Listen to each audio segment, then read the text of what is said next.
Hi guys, welcome to our channel unbelievable అన్నౌన్స్. ఈ రోజు మనం ఒక ఇంట్రెస్టింగ్ థింగ్ గురించి తెలుసుకుందాం. అదే, మీరు ఎప్పుడైనా ఆలోచించారా, మనం ఇంటర్నెట్ కుకీస్లను కుకీస్ అనే ఎందుకు పిలుస్తామని? చాలా మందికి ఈ డౌట్ ఉండే ఉంటుంది. ఎందుకంటే అసలు కుకీస్ కంప్యూటర్స్ కి సంబంధించిన పదమే కానప్పుడు కంప్యూటర్స్ రిలేటెడ్ అయిన పదానికి కుకీస్ అనే ఎందుకు పెట్టారు అని.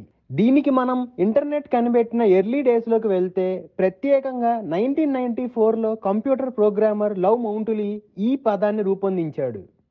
ఒక డేటాని వెబ్సైట్ నుంచి పంపించడానికి మరియు యూజర్స్ కంప్యూటర్లో స్టోర్ చేయడానికి మౌంటులీ ఆ డేటాని స్మాల్ పీసెస్గా కన్వర్ట్ చేసినప్పుడు దానికి ఒక పేరు అవసరమైంది.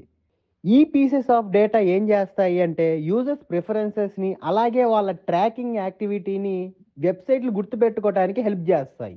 దానికి అతను కుకీ అని పేరు పెట్టాడు. అసలు కుకీ అనే ఎందుకు పెట్టాడంటే అతనికి ఫార్చ్యూన్ కుకీస్ గుర్తొచ్చాయి. ఫార్చ్యూన్ కుకీస్ ఏంటంటే అప్పట్లో చాలా ఫేమస్ అయిన కుకీస్. వాటి లోపల హిడెన్ మెసేజెస్ ఉంటాయి. మనం ఎలాగైతే ఆ ఫార్చ్యూన్ కుకీని ఓపెన్ చేసేదాకా దాంట్లో ఉన్న ఇన్ఫర్మేషన్ చూడలేమో, అలాగే వెబ్సైట్ని యాక్సెస్ చేసేదాకా ఆ కంప్యూటర్ కుకీలో ఉంచిన డేటాను మనం చూడలేము. అందుకే అతను కుకీస్ అని పేరు పెట్టాడు. ఈ వీడియో మీకు నచ్చినట్లయితే లైక్ చేయండి, కమెంట్ చేయండి, షేర్ చేయండి అండ్ సబ్స్క్రైబ్ చేసుకోవటం మర్చిపోకండి.